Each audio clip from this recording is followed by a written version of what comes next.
por decir algo. Conectate con nosotros. Instagram, por decir algo web. X, por decir algo web. WhatsApp, 091-525252.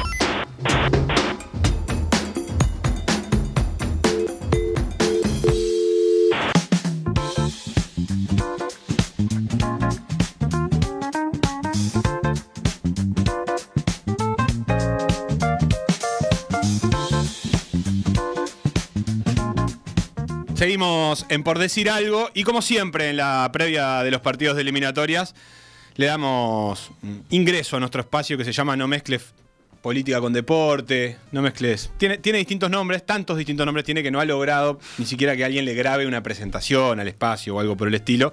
Así que como siempre navega un poco en la informalidad. Esta vez jugamos contra Argentina. Bueno, ustedes, que son uruguayos, juegan contra Argentina. Yo ya te dije que también era argentino. Es cierto, acá nadie quiere hacerse cargo. Oriental nacido en este margen del Plata.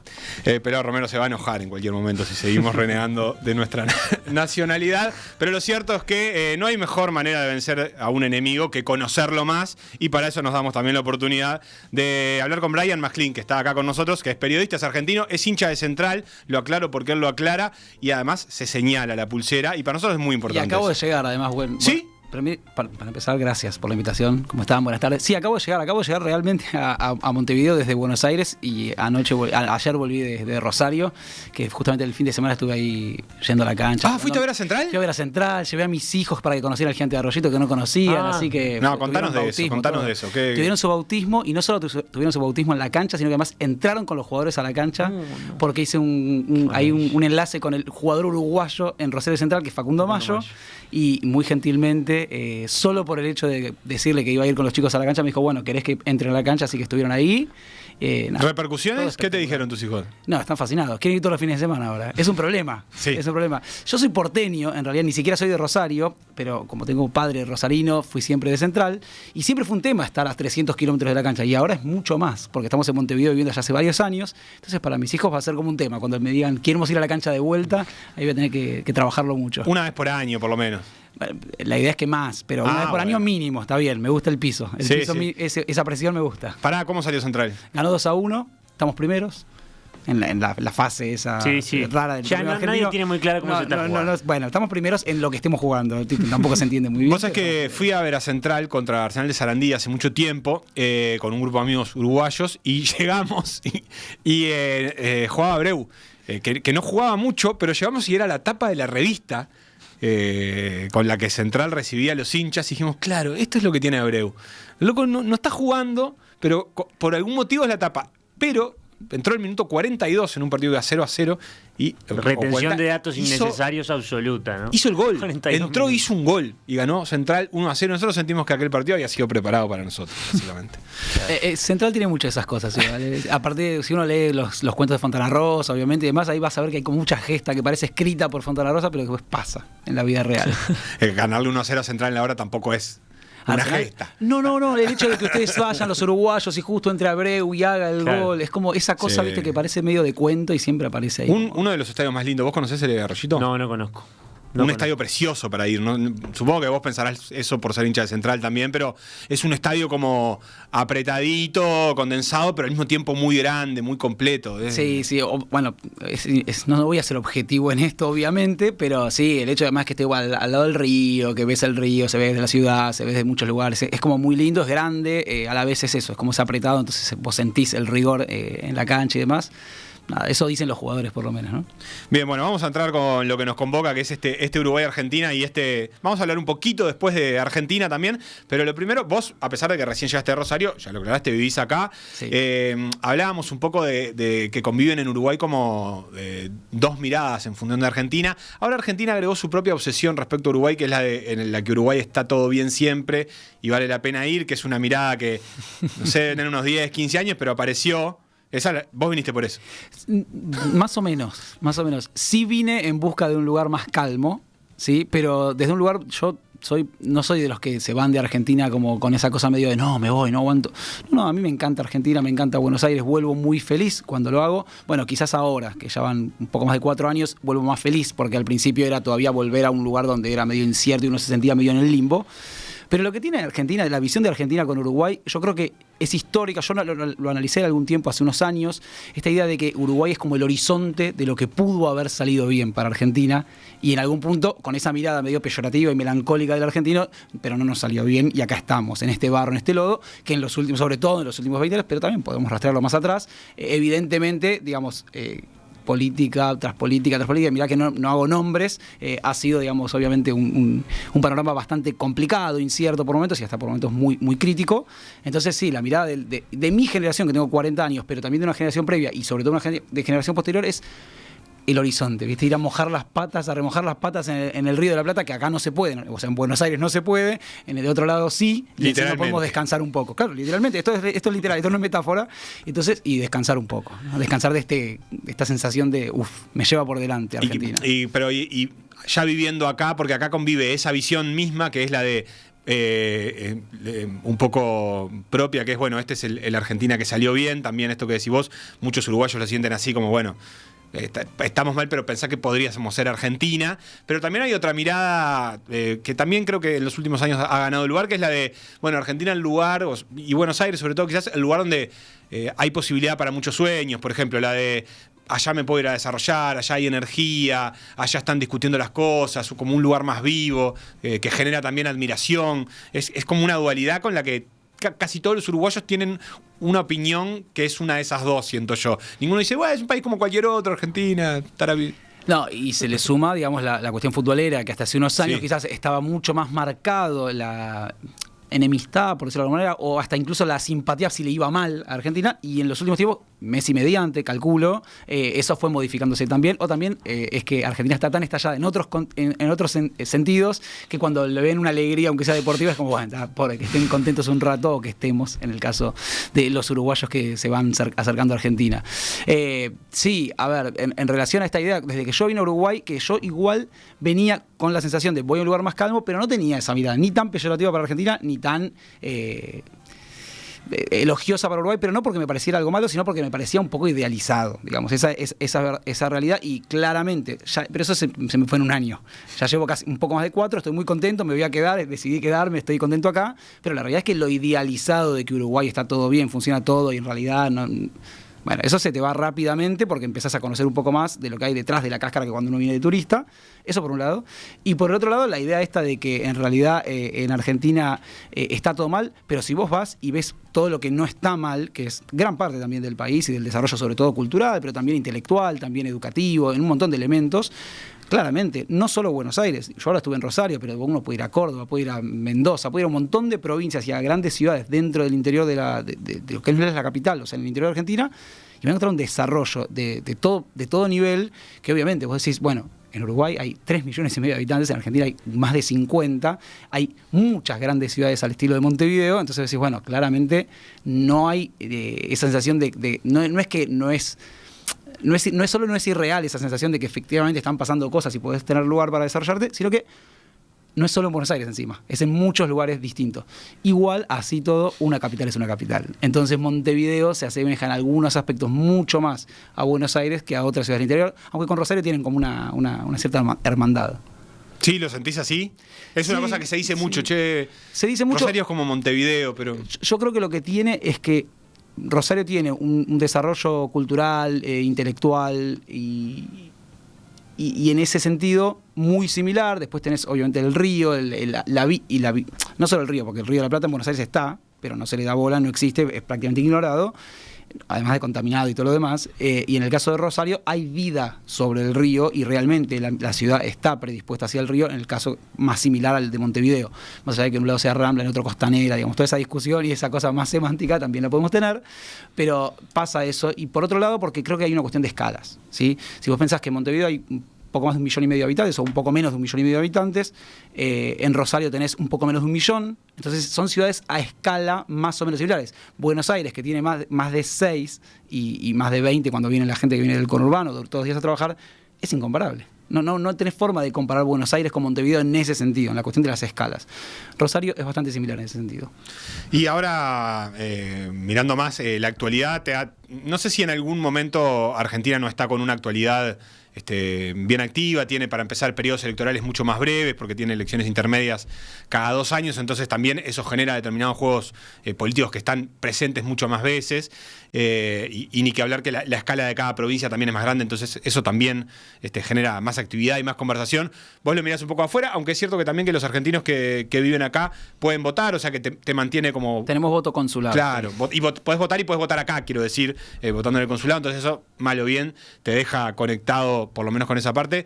¿Cómo mirás así en sentido amplio este último periodo, ya como con una pata en Uruguay, pero mirando, me imagino, con atención? Yo tengo lo peor de los dos mundos. Es decir, vivo la angustia de Argentina como si viviera todavía en Argentina, no solo porque está toda mi familia, amigos y personas queridas, sino que además es el lugar donde hasta hace 4 años viví y tengo 40. Es apenas un 10% de mi vida lo he vivido en Uruguay.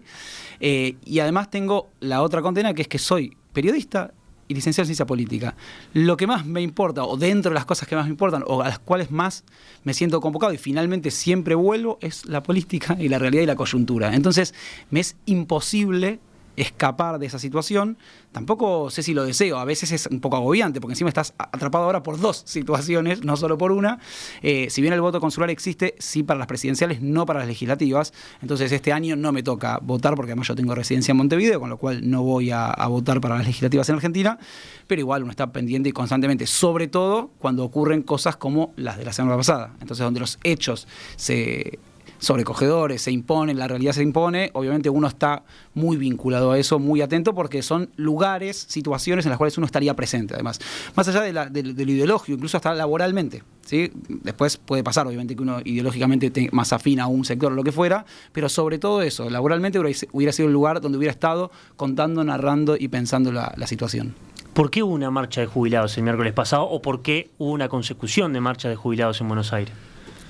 A ver, hay determinadas marchas en Argentina que son bastante históricas, más allá de que en determinados periodos pueden bajar o ser un poquito más caudalosas, menos caudalosas, pueden tener menos continuidad, y otra que son como la marcha de las abuelas de Plaza de Mayo y las madres de Plaza de Mayo, y que es la ronda de los jueves, y la marcha de los jubilados. Es una marcha bastante histórica en la Argentina. Es cierto que no es que todos los miércoles históricamente hace 40 años marchan los jubilados, pero sí es cierto que ya hace bastante tiempo vienen marchando de vuelta todos los miércoles en reclamo por 2 situaciones. Por una cuestión salarial básica del nivel de las jubilaciones en ese momento, ante muchos años de muchísima inflación en la Argentina, y un último año, si se quiere, un poco más de un último año, donde la inflación bajó efectivamente, sigue siendo una inflación para el promedio normal de los mortales en el mundo alta, pero para la Argentina y lo que venía en la Argentina bajó mucho, pero el piso y el recorte que sufrieron las jubilaciones, el ajuste que sufrieron, que no subieron ni siquiera al ritmo de esa inflación, ha sido drástico. Hoy en día la jubilación mínima en Argentina está alrededor de los 270.000 pesos argentinos,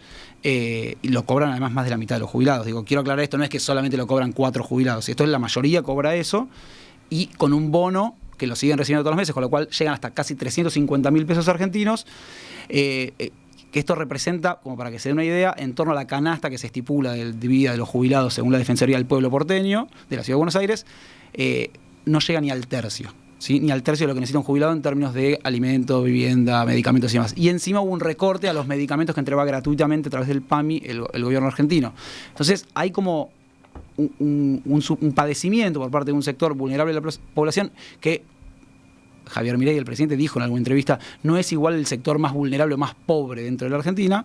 Es cierto, hasta ahora no lo era, probablemente si sigue esta política lo sea eventualmente. Es cierto que la pobreza está infantilizada, el sector de la juventud y los niños es el que carga con mayor porcentaje de la pobreza.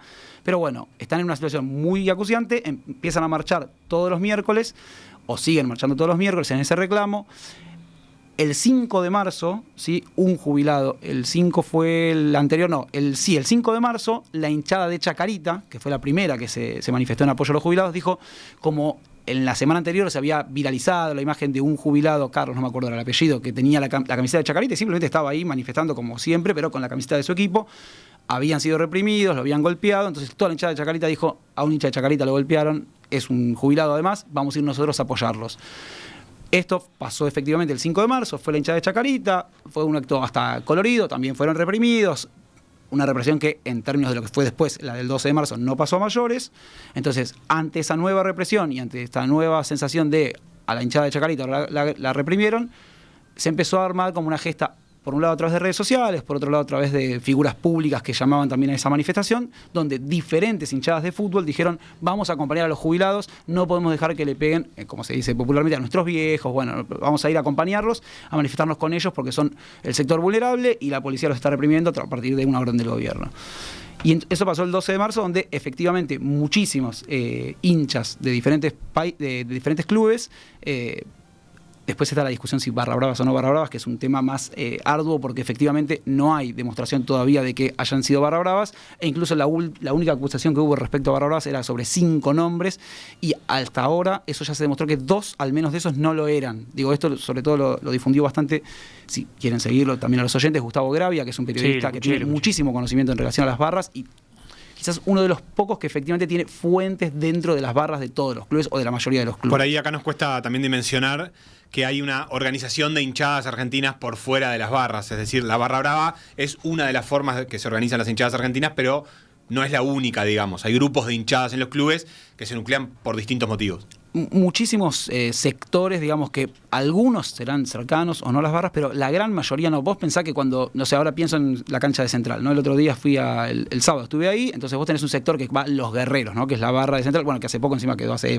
mataron a Pillín Baracamonte, que era el líder tradicional, en un complejo ahí que todavía no se resolvió entre narcos, disputa por la barra y lo que fuera, porque encima estos sectores que sí pertenecen a las barras suelen tener algunos negocios por lo menos non sanctos, ¿sí? Vamos a decirlo de esa manera, porque después yo pruebas no tengo, y si bien hay mucho material periodístico y documentación al respecto, no es que yo ahora voy a presentar una prueba al respecto, pero sí podemos decir que por fuera de estas barras organizadas hay un montón de agrupaciones dentro de los clubes, de todos los clubes, que son hinchas del club, que se acercan, algunos incluso pueden militar políticamente dentro del club, otros no. Simplemente hay organizaciones antifascistas, hay organizaciones de una vertiente política, otros que no tienen nada que ver con vertientes políticas, pero sí con van siempre a la misma tribuna de la cancha. Van siempre a la misma. De hecho, si vos mirás un partido argentino, vas a ver un montón de, que para mí también pasa en algunas zonas de Uruguay y demás, o en otros países, donde vos ves la bandera que representa un sector de un barrio o una ciudad, en el caso de... O de la tribuna incluso, o de la tribuna, los locos de la también. Olímpica. Sí, Vale. por supuesto. Existe todo ese tipo de cosas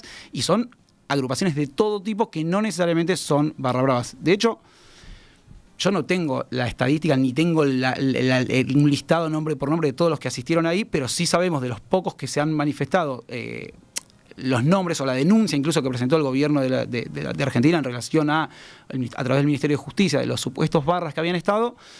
Hoy, por ejemplo, salió una imputación para unos 30, creo que es que una imputación que se les va a aplicar derecho de admisión para que no puedan ir a la cancha. Los tildan con el mote de barra bravas, pero no muestran efectivamente si lo son. Y 12 de todos esos que han sido apresados, recordemos que hubo más de 114 apresados, liberados a la mañana siguiente, ninguno de esos, o por lo menos en principio ninguno barra brava. 12 de los que ahora les van a aplicar derecho de admisión tienen antecedentes penales. Pero antecedentes penales pueden ser de todo tipo, pueden ser que se hayan peleado, resistencia a la autoridad, pueden haber tenido un problema, pueden haber robado, pueden haber hecho cualquier cosa, no implica que tengan antecedentes penales el hecho de que sean barra bravas, mafiosos, delincuentes, lo que fuera, en esos términos en los cuales lo está planteando el gobierno, que es a la pelea discursiva a la cual está llevando, a la cual está yendo. Pero bueno, efectivamente tenemos esas 12 personas, e incluso dice que esas 12 personas ya tenían derecho de admisión. O sea, no podían igual entrar a la cancha, con lo cual lo que anunciaron ahora de que le van a aplicar derecho de admisión es como, vamos a hacer lo que ya dijimos que habíamos aplicado. No, hasta ahora es eso lo que tenemos.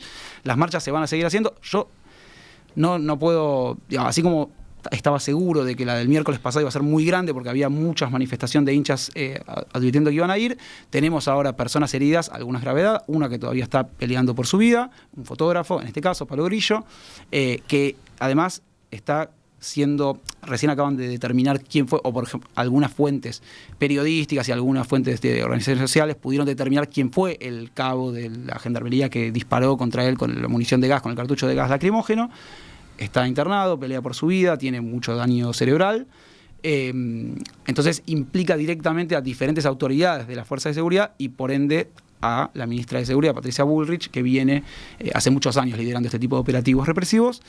Bueno, No sabemos qué va a pasar con eso, pero la familia de esta persona y la familia de la jubilada, una imagen que también se viralizó mucho, Beatriz, que un policía la empuja, se cae, se golpea la cabeza, se abre la cabeza y demás, también ella dijo, tengo miedo, obviamente, pero estoy bien y voy a ir también el miércoles. Entonces se presupone que el miércoles va a ser una marcha también bastante masiva y grande en defensa, ahora por dos causas, en defensa de los jubilados, en protesta contra la represión de la semana pasada y sobre todo también ahí empieza a crecer muy fuerte el pedido de justicia por sobre la ministra de Seguridad por aplicar este tipo de operativos. ¿Cuál te parece que es el respaldo social que tiene este tipo de accionar del gobierno, que en general hasta ahora, o bueno, con la mayoría de los elementos económicos, como que se venía entendiendo que las habituales salidas de guión y de protocolo que tiene Milei, o que es su forma de conducta, siempre estaban respaldadas en estos éxitos de números, pero sin embargo el tema de los jubilados en Argentina es un tema muy sensible. Esto que dijiste vos de a nuestros viejos no les pegan, es como una idea que está muy instalada. Está la frase de Maradona, está esto de hay que ser muy cagón para pegarle a los jubilados y cómo no me voy a poner a defender a los jubilados.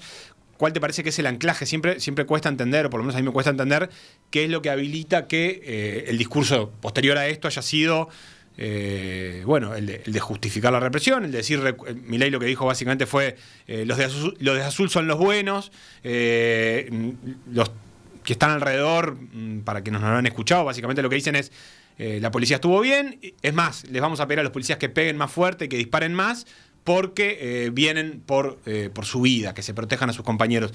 No termino de entender, si vos tenés claro, cuál es la masa social de gente que hay detrás que efectivamente hace que, por ejemplo, mantenga esa aprobación en las encuestas y que ante hechos así aparentemente pueda seguir respaldando este proceso, digamos. A ver, o si le puede costar efectivamente, digamos, políticamente. A ver, yo creo que tiene un costo político, pero que le tenga un costo político no quiere decir ni que va a caer su gobierno, ni que va a dejar de tener un apoyo que todavía es muy grande, ¿sí? En efecto, yo creo que hubo varias situaciones a lo largo de este año y pico que lleva gobernando, algunas que efectivamente empezaron a tener alguna merma y algún costo político sobre su figura, por ejemplo, la criptoestafa o el criptoescándalo alrededor de la meme coin Libra. En su momento un poco el tema del recorte de los fondos universitarios también fue impactante, pero después pareció como volverse atrás porque, ¿qué pasaba? Todavía se amparaba mucho en el resultado de los números, en decir que los números es magro igual el resultado, pero es un montón para lo que venía Argentina, que es moderar la inflación, ¿sí? Bajarla muchísimo la inflación, el nivel de aceleración de la inflación sobre todo, y entonces reducir o ajustar al modo que dijo que iba a ajustar y empezar a ver si podía estabilizar por un lado el dólar y estabilizar por otro lado la inflación. Entonces eso hasta cierto momento amparaba su imagen o lograba contenerla. Y además, otra cuestión, los primeros golpes de efecto en términos incluso hasta de represión o de convalidación de la represión por parte de la sociedad o de ese apoyo social que vos me preguntas, fue dirigida hacia los piqueteros o hacia grupos piqueteros y que tradicionalmente hacían protesta social en la Argentina. ¿Esto quiere decir que la gente no apoyaba a estos sectores? Bueno, había sectores que apoyaban a estos sectores y había también una gran masa social que estaba cansada de un mecanismo que incluso algunos consideraban justos, otros no, ¿sí? Pero que evidentemente se había vuelto una práctica recurrente y que para un sector, sobre todo, que apoyaba a Javier Milei desde el principio y el que estaba cercano al macrismo y también votaban por Milei y demás, todo ese sector apoyaba que el protocolo antipiquetes que se votó, que se aplica y que era como saquémoslo. Entonces, arrogarse, digamos, la capacidad de haber resuelto este sistema de protesta y que no esté ocurriendo todo el tiempo en forma permanente en las calles de Buenos Aires y de otras partes del país, pero sobre todo en las calles de Buenos Aires, que es donde más fuerte se producía en la capital federal, esto le daba un apoyo. En este caso, ahí yo vuelvo sobre la sensibilidad de los jubilados, pero dos cosas. Por un lado, creo que acá va a tener otro tipo de costo político por dos razones. La primera es que efectivamente es un sector social muy vulnerado, muy vulnerable y al cual casi no hay justificación porque no, a diferencia de otros sectores, no les pueden decir que van rentados, no les pueden decir que van con palos y capuchas. No, por eso, de hecho, si vos te fijás el discurso desde el momento en que se produce, previo a la represión y posterior a la represión, eran barra bravas organizados, no eran jubilados. Claro, la cantidad y la profusión de imágenes que están circulando demuestran que no solo eran jubilados, sí, había gente acompañándolos, pero estaba lleno de jubilados que además fueron agredidos, policías gritándoles vengan zurdos, policías gaseando con gas pimienta en la cara a jubilados que estaban quietos en la calle, policías robándole pertenencias a personas y después tirándolas. ¿No te da la sensación de que esas imágenes ya las hemos visto también en este último tiempo? Es decir, no sé si necesariamente sobre jubilados o sobre una marcha de jubilados, pero ¿a vos te parece que hay que este tipo de, que en este momento concreto eso va a romper una barrera? Porque tengo la sensación de que en otros momentos, en este último año, hemos visto cosas similares que en el momento te parece que van a hacer un quiebre. A hacer un quiebre, a rebasar la línea, bueno, este era el límite, que en realidad después un par de semanas hacen que eso se olvide. Bueno, la velocidad de los sucesos y de la coyuntura argentina hacen que estemos hablando de esto como una renovación y como una revelación y como algo que se va a llevar puesto todo, y de repente la criptoestafa o el criptoescándalo, lo que hubiera ocurrido, o incluso posterior a eso se dieron 2 decretos, por decirlo muy livianamente, polémicos. Son en realidad directamente, dicho por constitucionalistas, lindan con la anticonstitucionalidad, que es promover 2 jueces de la Corte Suprema por decreto. Esto no pasó nunca en la historia argentina. Hubo un intento por parte de Mauricio Macri en su momento de hacerlo, pero incluso ante las críticas que le llovieron, lo tiró para atrás y fue a través del Senado, que es el mecanismo correspondiente. El Poder Ejecutivo, el presidente propone, manda los pliegos al Senado, y el Senado con 2/3 de la Cámara vota, y con eso se instituyen los ministros de la Corte Suprema. En este caso, trató de imponer 2 por decreto. Bueno, uno está en términos complicado porque decidió no renunciar a su propio cargo, entonces como el Senado no le aceptó que no renunciara, está viendo, pero hay uno que asumió efectivamente, y ahora están tratando desde la oposición y todo el sector de la oposición, digo, incluso sectores larretistas, por ejemplo, que pertenecen al PRO todavía, no es que solamente el kirchnerismo o el camporismo, como trata también de imponer como discurso de oposición a algún sector del oficialismo, viendo si vetan eso y si efectivamente caen esos jueces de la Corte Suprema. Pero pasó eso, pasó un decreto para un acuerdo que no se conoce con el FMI, con el Fondo Monetario Internacional, por un nuevo endeudamiento. Entonces, los hechos son muy, muy rápidos, muy veloces en Argentina, como para decir, bueno, esto va a pasar de largo porque efectivamente lo van a tapar con otro escándalo, con otra cosa, no por querer taparlo necesariamente, sino porque la velocidad se imprime sobre los hechos, y a veces hay una intención de tapar y a veces simplemente es como te van corriendo el arco, entonces vos te pones a discutir sobre otra cosa. Pero acá hay 2 cosas. La primera es, hay una persona que, ojalá que no, pero está peleando por su vida, y eso en Argentina a veces es un límite, efectivamente. Vos me podés decir, bueno, pero Santiago Maldonado, pero Rafael Nahuel, claro, pero otros casos, e incluso con Patricia Bullrich como ministra de Seguridad. Bueno. Y ayer, Sebastián Lacunza, recomiendo mucho el artículo que publicó en el diario Ahora ayer Sebastián Lacunza, porque hizo un recorrido y de por qué podría acabar este caso con décadas de impunidad, en este caso específicamente sobre Patricia Bullrich y sus prácticas. Y uno de los detalles que marcó, que a mí me parece muy interesante, porque todo el resto, léanlo, está buenísimo, la verdad que me parece un análisis y un raconto para el que no conoce todos estos casos, va a ser como muy ilustrativo, pero hay una parte muy interesante, sobre todo, que él dice lo siguiente: a diferencia de los bosques patagónicos donde persiguieron a Rafael Nahuel, a diferencia de esa represión posterior y la corrida sobre Santiago Maldonado y todo lo que se implantó y demás, que queda como lejos, se implantó la idea de los mapuches como que están en realidad queriendo robarle tierras a la Argentina, y entonces era un combate en ese plano. En este caso, vuelvo a lo mismo, son los jubilados a plena luz del día, en el pleno centro de la ciudad de Buenos Aires, y la cantidad de imágenes que están apareciendo demuestran y dan por tierra con todas las maniobras de encubrimiento, por decirlo de alguna manera, que está llevando adelante el Ministerio de Seguridad, e incluso el presidente. Que el presidente diga, los de azul son los buenos, bueno, hoy en día, y esto es lo llamativo y lo novedoso, quizás en términos de narrativa y de discurso, más allá de si va a quedar o no en la nada, es, hasta hace un tiempito, si el presidente decía algo, en las redes sociales, el discurso del presidente era ley, ¿sí? Desde la cuestión de Libra y la meme coin hasta ahora no ha recuperado. Vos me podés decir, bueno, son las redes sociales, tampoco es la vida real. Es cierto, pero no olvidemos que es un presidente que vino y provino de un crecimiento orgánico y muy fuerte en redes sociales, que se mantiene a través de una política de manejo de digitalidad, de comunidad digital muy fuerte, con sectores incluso que trabajan para el gobierno, obviamente, y que trabajan dentro de cargos en el gobierno, y que le han dado a eso mucha entidad.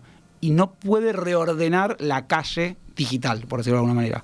Obviamente la calle real está en este momento desbordada con este tipo de marchas y manifestaciones. No quiere decir que hay marchas todo el tiempo, pero está esta. Entonces hay que ver hasta qué punto le cuesta o no. Y no lo vamos a saber, por un lado, obviamente hasta las elecciones legislativas, pero por otro lado hay otros elementos que tienen que ver con la justicia y lo que puede hacer o no la justicia en términos de este caso en particular con su ministra de Seguridad, cuando vos decís, bueno, si el presidente dice los de azul son los buenos, avala fuertemente y el día después de esta represión o de este operativo se saca fotos con Patricia Bullrich en Expo Agro, una exposición agrícola y demás, como muestra de apoyo y esto es mi política, que uno, hay algo que hay que reconocerle a Javier Milei, y vos lo dijiste hace un ratito, no da ni un paso atrás. O sea, no frena ni un segundo en su discurso. Quizás el único que trastabilló un poco, pero incluso después aceleró, es en el de Libra. En el de Libra, donde se vio como parado. O sea, porque afectó en sus dos terrenos, las redes sociales y la economía. Son los dos terrenos donde Milei siempre se ha arrogado ser como el que lleva las de ganar y el que puede imponer el discurso. ¿Y por qué te parece que no tiene necesidad de poner ese freno?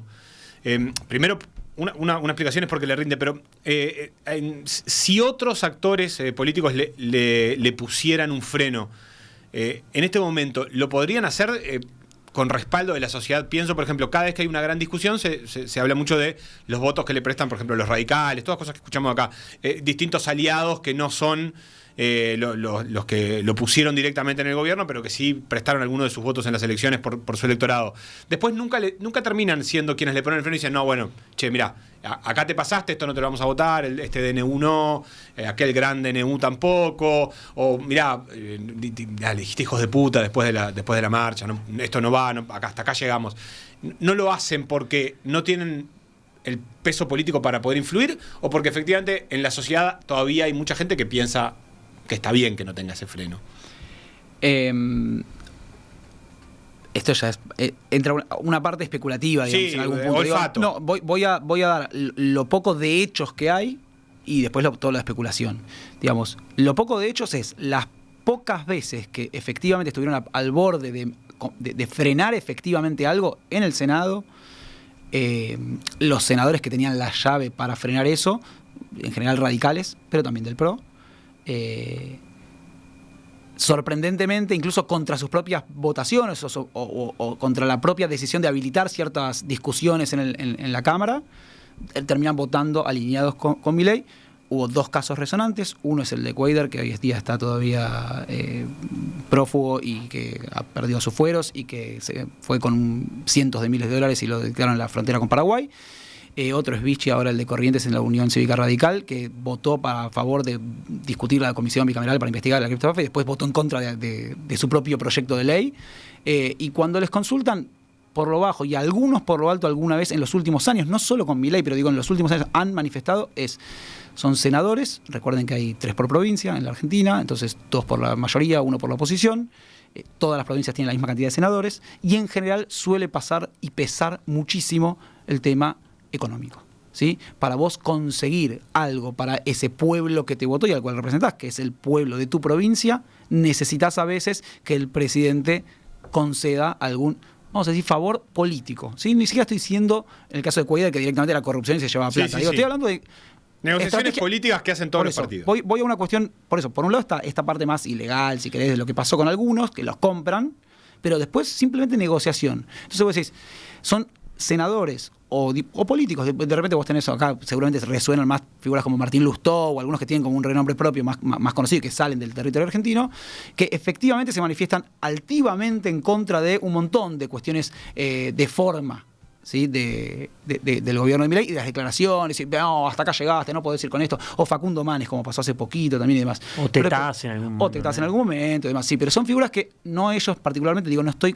acusando a ninguno en particular, pero sí que todos aleatoriamente en determinados momentos terminan cediendo, ¿sí? En algunas, bueno, sí, de forma no, pero después en el contenido pueden terminar apoyando en algunas negociaciones determinadas. ¿Sí? Creo que Lustó es el más alejado en este momento. Tetaz en general suele terminar votando a favor. Bueno, Manes tiene momentos y momentos, pero el caso más emblemático siempre, hasta lo hacen meme permanentemente en redes, es el caso de Rodrigo de Loredo, el presidente de la bancada de diputados ahí de la Unión Cívica Radical, que sale todos los días, bueno, en una época salía todos los días diciendo, no, Milei, esto no, y votaba todo a favor siempre de lo que después proponía el gobierno. Entonces era como, bueno, ¿sí o no? Vos decís que buena parte de de esa diferencia entre el discurso y el voto tiene que ver con negociaciones políticas que están dentro de obtener para las provincias en el caso de los senadores sí. En el caso de algunas figuras de diputados me parece que tiene que ver más con una lectura de época y de que la sociedad si no se los lleva por delante, porque efectivamente hubo una gran masa social que votó a este gobierno y que todavía lo apoya. Y además la cuestión es, matemática. Si vos tenés, vamos a exagerarlo, pero si vos tenés un 50 que apoya a Milei y un 50 que no lo apoya, vamos a exagerarlo y a simplificarlo para poder decir esto. Y el 50 que no lo apoya en general es más cercano al peronismo, vos sos radical o del PRO. ¿Qué haces? ¿De dónde tratás de comer o dónde tratás de ubicarte? ¿Estás en ese 50 dentro de los que apoyan a Milei? Porque tu gran masa de votantes de los últimos, 40 años en el caso del radicalismo, menos en el caso del PRO que existe desde hace menos, pero toda esa masa de votantes estuvo apoyando a Milei. Muy poquitos, no. Seguramente muy poquitos de los que votaban por Larreta, por Burrich, después dijeron, no, pará, Milei es mucho, con Milei no. Puede ser. Y seguramente algunos radicales tampoco. Pero la gran mayoría pertenecen a esa parte del arco político, a esa masa que apoyaba a Milei. Entonces, ¿cómo te corres vos? Vos podés decir, son radicales que igual pueden apoyar a este gobierno o decidieron votar a este gobierno porque ante Sergio Massa vamos a votar a este, pero las formas, el antirrepublicanismo o algunos excesos, como se les llamaban en su momento, ahora ya parece como un método, ya no es un exceso, es un mecanismo, es un método y ya es una forma de ser y de comportarse. Y creo que eso también se empieza a leer en la sociedad. Y por eso decía que puede haber o no un límite en función de también de, ya no es solo un personaje pintoresco en los paneles de televisión diciendo determinadas cuestiones, sino es el que va a Davos y habla en contra de la comunidad homosexual, LGTBIQ, es el que ante una situación así dice los buenos son los azules y no voy a frenar y voy a ir por más. Entonces, ante esa situación donde tensa muchísimo, hay obviamente no solo un resorte democrático histórico de la Argentina, de 40 años de democracia, sino también un montón de sectores que incluso, aunque económicamente puedan estar más cercanos al liberalismo o a las ideas de Milei, o algunas de las ideas de Milei, o hasta que digan, ¿sabés qué? A mí, que la inflación, en vez de ser 400% en el año, sea de 100% en el año, o me acomodó un poco, ¿viste? La verdad, sí, 14 meses consecutivos de baja del consumo, con lo cual efectivamente los bolsillos están golpeados. Y aún así, ¿cómo explicás que siga teniendo una masa de apoyo tan grande? Bueno, porque igual estabilizó algunas cosas y tocó algunas fibras, como te decía recién, que efectivamente creen que esto es mejor reprimirlo que concederlo. Pero los jubilados son los jubilados, vamos a ver. ¿Y cómo está jugando ahora la dimensión mediática, que ha ido como fluctuando en el correr del tiempo, pensando en lo que, por ejemplo, desde medios como La Nación Más, por ejemplo, se pone sobre la mesa, las líneas editoriales y todo lo demás, como en este momento, después de también un episodio posterior o en el marco de la criptoestafa, lo que pasó con Jonathan Viale y aquella entrevista con Milei en Casa Rosada y todo lo demás, ¿cómo crees que ahora, ante este nuevo escenario con lo de los jubilados sobre la mesa, puede operar todo eso? Es interesante ver cómo, los grandes medios y grupos empresarios en Argentina tienen una historia y una tradición de cercanía, vínculo, distancia con los sectores oficiales y con el poder. Cada uno ha sabido llevar a lo largo del tiempo una determinada posición, ¿sí? La Nación tenía una, Clarín tenía otra, etcétera, etcétera. Hace poquito, después incluso del tema de Jonathan Viale y demás, salió la intención del Grupo Clarín, la compra efectiva del Grupo Clarín a través de Telecom, de Telefónica en Argentina. Entonces se quedaba con un gran porcentaje, casi monopólico si querés, de la telefonía celular, de internet, etcétera, la provisión de internet y demás. ¿Cómo respondió el gobierno de Milei? Desde ese día, un presidente que desde su alocución, antes de ser presidente incluso, y después también, dijo, los monopolios no son malos per se. ¿Sí? Y acá salió como, no, esto vamos a revisar, porque puede ser monopólico, etcétera, etcétera. Y uno tiene que leer estas declaraciones no en términos teóricos, que es al plano donde siempre quiso ir Milei, el plano teórico económico, no, los monopolios pueden funcionar, sí, dentro del capitalismo, no sé qué, de competencia. Ahora, en este caso, que es una puja de poder con el Grupo Clarín, salió a decir que lo iban a vetar o que lo iban a revisar. No es casual que las tapas de Clarín después de lo que pasó el miércoles 12 de marzo con los jubilados en el Congreso y demás, hayan sido todas en beneficio, ¿sí?, del gobierno de Javier Milei. En beneficio simple, dicen, los barra bravas que rompieron todo. Al otro día de la situación, que había una persona casi... Pero eso ¿por qué sería? Porque en vez de asumir una posición conflictiva con Milei, que es la que está asumiendo Milei, ¿les parece que el camino para conseguir la aprobación de Milei por ahora es estando en su línea. Digo porque, por Estoy ejemplo, hablando de líneas editoriales, no estoy hablando después sí, de periodistas y no, de ni que notas que hablar de puedan salir líneas en los editoriales, medios, digo, ¿no? pero Estamos hablando de líneas editoriales. con algunos medios ha pasado que más bien lo que han elegido en algún momento es separarse. Es decir, bueno, ya que me estás planteando el conflicto, yo también me paro del lado del conflicto. Empiezo con mis tapas a entrar en ese conflicto. Por ejemplo, con el kirchnerismo fue claramente así. Hace unos años estaba la máxima de nadie resiste no sé cuántas tapas negativas de Clarín. Obviamente el poder de fuego que tiene un grupo económico a través de su diario escrito más importante de la Argentina era muy fuerte. Lo que pasa es que hoy en día, ¿cuánta gente lee el diario escrito y en papel? No estoy menospreciando el poder del grupo Clarín. Por algo, después de haber producido esta compra y Milei dicho que la iba a vetar, no se vetó. Ahora parece que tuvieron algún tipo de entendimiento por el cual las tapas son un poco más amables. Bueno, este tipo de mecanismos que cuando uno hace, ahí ya me sale más la parte más del periodista más académico, si querés, de trabajar en la universidad, y como el análisis de discurso, el análisis de la forma en que se manejan este tipo de cuestiones, vos encontrás este tipo de dimensiones. No es algo nuevo, es algo que está trabajado en varios libros, en el caso de Argentina, sobre cómo fue la construcción y el vínculo del grupo Clarín con los diferentes presidentes y con los diferentes sectores de poder. Tiene estas oscilaciones donde le marca el terreno, después se amigan, negocian, etcétera y demás. Yo creo que el caso más emblemático es el de La Nación Más, en el sentido no solo del alineamiento ideológico del canal de televisión, sino la diferencia entre el canal de televisión y el diario. Porque si vos revisás las mejores notas sobre la cobertura de lo que pasó el miércoles 12 de marzo en la represión o en el operativo antipiquetes aplicado en la ciudad de Buenos Aires, son las de La Nación, que dan por tierra con las versiones del Ministerio de Seguridad de Patricia Bullrich y dejaron muy expuesta a esta funcionaria, con lo cual...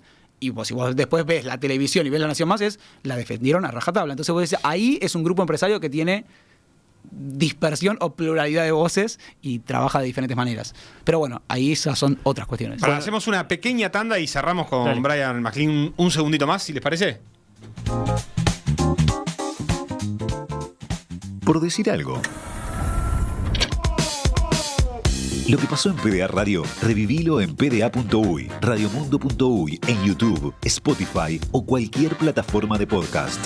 Si hay deportes, hay PDA Radio. En Radiomundo, 1170 AM.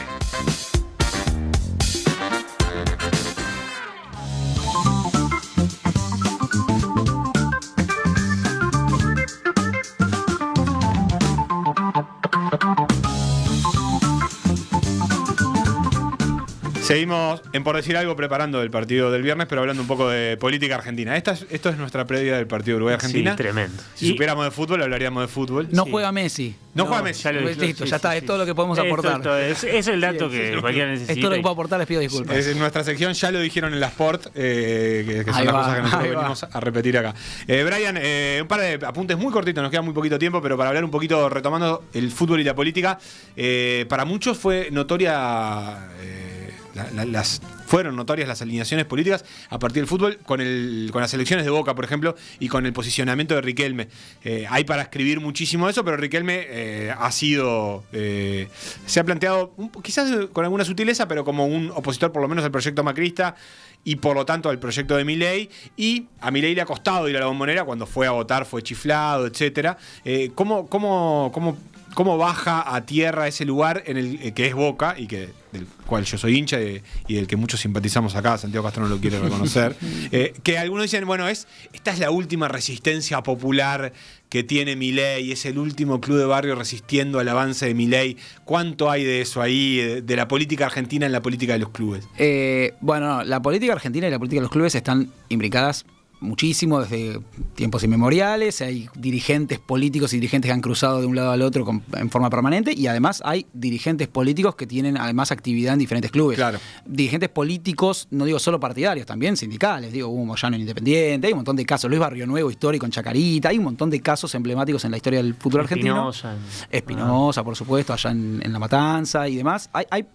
Esto existe y existió por mucho tiempo. Pero cuando alguien agarra Boca y dice, esto tiene un anclaje nacional, ¿está delirando o está ahí? No, yo lo que creo es que Boca tiene una representatividad por la cantidad de hinchas, por el imaginario popular y el acervo popular de ser además un club muy popular y muy de barrio por un lado, pero también tiene un montón de sectores que no son claramente sectores populares.